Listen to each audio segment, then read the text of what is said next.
take shit. I got no love for the fakeness. If you wanna play tough and wanna hate this, I'll always show up. I don't ever slow up, no I don't take shit. I got no love for the fakeness. If you wanna play tough and wanna hate this, I'll always show up and make a statement. I don't ever slow up, no I don't take shit. I got no love for the fakeness. If you wanna play tough and wanna hate this, Oh, Titania. My favorite flying tit. The fastest frame in the game bar none, the smallest, yet one of the best single target frames in the entire game. So what does Titania do? Let's start with her passive. When Titania casts an ability, she buffs nearby allies and herself with a small health regeneration. Spellbind, her first ability and her second strongest one. This makes Titania completely immune to status effects on self-cast, with a targeted version allowing you to make your allies also immune. This is her most spammable ability and what we use for shield gating. This ability's augment is alright. It creates a unique energy generation option for a higher range Titania build, but I find it totally inconsistent to be used regularly, so it will not be in the builds you see in the video. Tribute. Mostly a useless ability at this point in time. Running low range completely removes 2 of the buffs, while the remaining 2 have small niche cases. Let's go in order of most to least important. Dust. This is an aura debuff around Titania that makes enemies less accurate. With the low range that we typically use on Titania, this is not worth casting. Entangle. This is another aura debuff around Titania that makes enemies 25% slower. Same as the previous debuff, this is not worth casting with as low of range as we have. Full Moon. This used to be good, but with the removal of Razorfly stat sticking, this returns to mostly useless. What it does is it buffs your companion damage by 75%, as well as their armor and health, but Razorflies are typically immune, and while we're in Razorwing, our pets are gone, so this does actually nothing. There are a couple of small niche cases where you use this without a Razorwing build, where you subsume over Razorwing, but we're not going to be talking about any of that during this video today. Thorns. This is the best buff here. A 50% damage reduction that reflects 50% of the damage back to the target. This is a decent option for damage reduction based Titania builds created for up to early Steel Bath, but we typically use a shield gating option in this build or in most builds, so we won't be using this buff either. There's one last effect for this ability. With each buff you spawn an additional Razorfly. This is a small benefit since Razorflies are now immortal and provide a damage reduction. However, I still don't find this to be particularly useful or worthwhile to upkeep all 4 of these buffs for as long as it takes to get them active. Lantern. This ability creates a decoy out of a select target that attracts enemies to it from a decent range. With our low range build, this ability becomes nearly useless, as well as being the most mobile frame in the entire game, and this ability wanting us to stay in one location. With the augment for this ability, you get a damage amplification on targets shooting the lantern, but again, this augment will not be used in the builds you see here, since it does not synergize with any of them. And finally, her bread and butter, and frankly the entire sandwich, Razorwing. This ability shrinks Titania down, allowing her to access her exalted form, as well as her 2 exalted weapons, the Dex Pixia and her Diwata. This ability also summons 6 Razorflies, gives Titania a 10-meter vacuum radius, and a 50% chance to evade all attacks against her, with the augment for this ability, Razorwing Blitz, being a must-add for almost every Titania build around. This augment adds 25% flight speed and fire rate for 8 seconds per ability cast, stacking up to 4 times. With her abilities out of the way,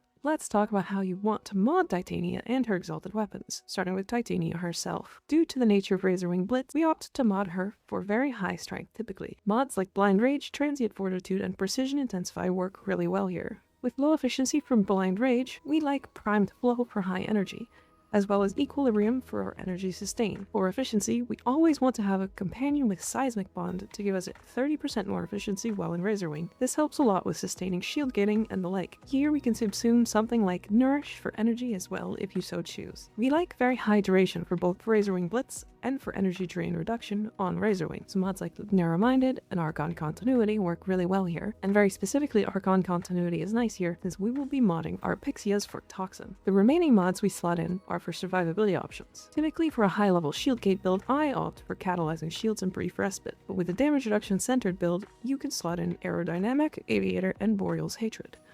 For X-list mods, I suggest either Power Drift or Preparation, since we typically like to start with high energy to get us going. I like a good rank 8 preparation for the majority of missions, but if I'm going for a long mission like a level cap mission or a long survival, I opt for Power Drift. This slot is entirely optional, honestly. Just please don't use Prime Sure Footed. We have a form of knockdown immunity built into the kit. It's right there. Please, just come on. Just press Spellbind. For Arcanes, we have a few options. I tend to choose Arcane Precision and Arcane Impetus recently, but Arcane Precision and Arcane Pistolier used to be something I used a lot. I just find that I don't get a lot of headshot kills, so Pistolier becomes less useful, and with how quickly we kill things nowadays, I prefer the strength and efficiency of Impetus. Speaking of Impetus, let's talk about Secondary Encumber. While this mod is tempting at first, let me tell you why it's a total bait. With the Dex Pixia and Diwata builds I will show in a moment, we will get 11 total statuses between the two of them, only 3 less than what Encumber will give us. We can snapshot the strength into our Razor Wing and still maintain the 33% efficiency permanently, so long as you shoot enemies. Now, onto Dex Pixia. This weapon has 10% base critical chance and a 2 times critical damage multiplier. In the past, we built this weapon specifically for status, since its base status is 25%, and with such a high fire rate from Razor Wing Blitz, nearly 400% consistently, it seems like a no-brainer. So we opt for Galvanized Diffusion and Galvanized Shot to start, giving us that well-loved multi-shot. And with how many statuses our Pixias apply, we gain large raw damage from Galvanized Shot, totaling 960% when all of our statuses are applied. Then we can add mods like Frostbite, Prime T to Charge, and Pistol Pestilence to give us our base statuses, Blast and Toxin. Since we have Archon Continuity equipped, Toxin procs will also apply a corrosive status, giving us 3 statuses immediately. From there, we slot in Magnetic Might to round out our status options, as well as Pistol Elementalist to multiply that status damage. From here, depending on the arcane, we have choices, and quite a lot of them. I believe for a status build on Fortifier, something like Karna's Stinger will do you quite well, but you may also opt for something like Accelerated Isotope or Lethal Torrent instead. Hornet Strike is less damage, but still an option if you want an easier time ramping up your Galvanized mods. You may also use this slot to put in a Faction mod, but this Pixia build has never needed them, and I will not be adding them to this build. The other option here is Primed Target Cracker, for a soft invest into critical damage, with Enervate being the arcane of choice. With that said, Enervate is my preferred choice, especially when combined with my favorite subsume on Titania, Zada's Whisper. The X-list slot is entirely optional. I like Primed Steady Hands, since with such high fire rate, this removes the screen vibrate on recoil for the most part. Basically, the only other options are Suppress and Targeting Subsystem, which may help with headshots. Let's talk about Diwata. Diwata has 2 builds, one specifically for killing acolytes, and one build for if you feel insane enough to full invest into Diwata. For Diwata, its raw damage is one of the highest in the entire game for melee weapons, with the drawback of being an arc melee with no heavy attack, and absolutely no area of effect. For the Acolyte build, we opt for as high damage and critical damage as possible. We slot in Primed Pressure Point, Primed Fever Strike, Molten Impact, Sacrificial Steel, Organ Shatter, Shocking Touch, and Gladiator's Might. Since it will take us a long time to build combo on Diwata, we don't care as much for combo mods like Blood Rush and Weaving Wounds on this build. We also opt for Condition Overload, as we can prime with our Pixias if something doesn't die quickly. This will make short work of any Acolyte aside from Violence, where we opt for something like the Magistar to deal with him. The full invest Diwata build uses a completely different setup, opting for melee influence. Despite our abysmally low status chance, it is our only area of effect option, as something like Primed Reach doesn't actually increase the range of our melee weapon, it increases our arc melee Magnetize, which doesn't increase our area of effect. We build for higher status, with Vicious Frost, Virulent Scourge, and Voltaic Strike for viral electricity, then opt into Galvanized Elementalist and Galvanized Steel, either Organ Shatter, Primed Pressure Point, or Quickening as our last slot. Then for the last 2 slots, we slot in combo mods, Blood Rush and Weeping Wounds, since we are only using Diwata, and we can keep that combo going. And last thing we can touch on before we get into the final builds, Archon Shards. I opt for 4 Strength red shards, and previously I opted for 1 Tau Emerald Shard for 98% armor strip, but with how much damage we are outputting with Pixias, that armor strip basically never happens, so that shard has now been converted into a cast speed shard, and is more of a flex option than anything. Let's finally show the builds in their entirety. This is my favorite combination, and the one you see in the background now. This is Titania. We opt for Zada's Whisper as her subsume of choice, as well as Enervate Pixias and Blast to make them explode for multiple millions of damage, and giving us the one thing she desperately needed, area of effect. The other options I can suggest are these two. The left one here is a Nourish Fortifier build. This build is comfier than Zana's, requiring less focus on energy upkeep and more on shooting, while the one on the right is a high efficiency build, focused on short missions and leaving and re-entering Razorwing multiple times. Why I won't be talking about subsumes like Thermal Sunder, Nullstar, or Dark Verse. Many YouTubers or content creators talk about them like it's the only way to play Titania, when that just isn't true. If you're looking for that build, this is what I use. But to be clear, Thermal Sunder is not what makes Titania. Thermal Sunder is an ability that works on every single frame in the entire game. It is not unique to say that Titania is good with it. It isn't interesting to say that that's all she is. She uses it because speedrunning, exterminate, and capture missions with it is easy, and she's fast, so it works quite well. But if an enemy scales past the level it's good, she becomes worthless. Now, while the rest of the gameplay continues in the background, let's talk about a few alternate builds for other things and for fun. Rest Tit. This is the build I use for doing conservation and capturing animals. Essentially, cast Rest on the animal and they will instantly fall asleep. This works on packs of animals as well. For energy sustain, just find a crate in the open world every now and then, and you will fill right back up. This here is what I use for a full invest Diwata build.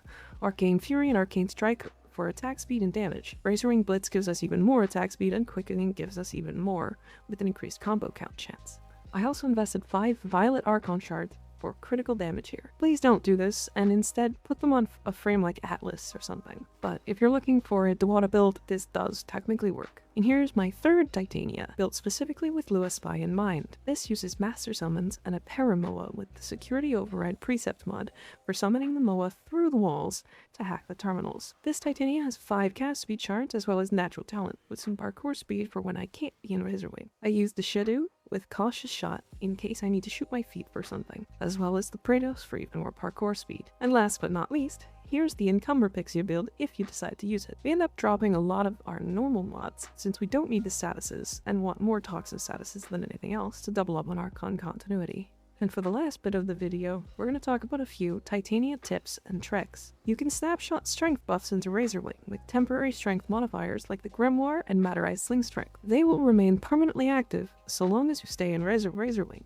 Furax's body count does not, in fact, increase Dex Pixia's fire rate. While it does show in the mod screen, in practice, it doesn't increase the fire rate at all. You can slot in a Hobbled Dragon Key if you are unable to control Titania's high movement speed. This will reduce your movement speed by 50%.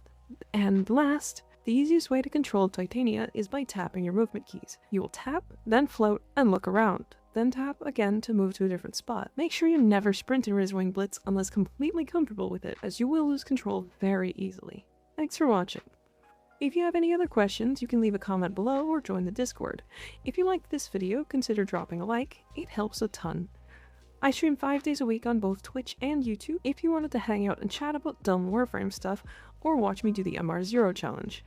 Otherwise, thank you again, and I'll see you in the next video.